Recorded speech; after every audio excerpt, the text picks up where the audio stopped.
बुद्ध का गोत्र गौतम था। बुद्ध का वास्तविक नाम सिद्धार्थ गौतम था। उनका जन्म शाक्य गणराज्य की राजधानी कपिलवस्तु के निकट लुम्बिनी में हुआ था। बुद्ध के जन्म के 7 दिन के भीतर ही उनकी माता का देहांत हो गया था। उनका पालन पोषण उनकी मौसी गौतमी ने किया था। शिशु का नाम सिद्धार्थ रखा गया था। शाक्य वंश के राजा शुद्धोधन सिद्धार्थ के पिता थे। सिद्धार्थ के जन्म से पूर्व हुई भविष्यवाणी से परेशान होकर उनके पिता ने उन्हें तपस्वी बनने से रोकने के लिए राजमहल की परिधि में रखा। गौतम राजसी विलासिता में पले बड़े, बाहरी दुनिया से आक्रांत, नृत्य करने वाली लड़कियों द्वारा मनोरंजन, ब्राह्मणों द्वारा निर्देशन और तीरंदाजी। कम उम्र में ही उनका विवाह राजकुमारी यशोधरा से करा दिया गया। दोनों का एक पुत्र भी हुआ, जिसका नाम राहुल था। सिद्धार्थ बचपन से ही अत्यंत करुण हृदय वाले थे। वह किसी का भी दुख नहीं देख सकते थे।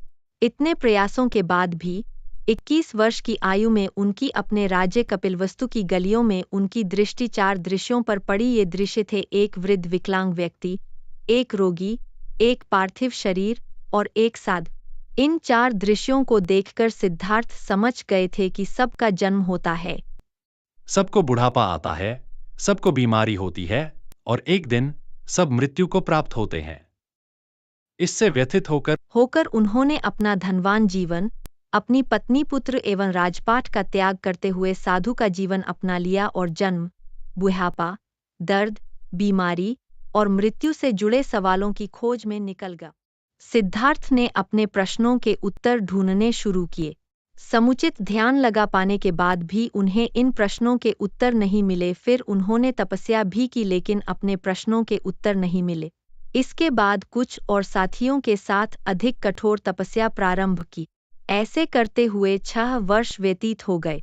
व्याकुल मृत्यु के निकट पहुंचकर बिना प्रश्नों के उत्तर पाए वह कुछ और करने के बारे में विचार करने लगे थे।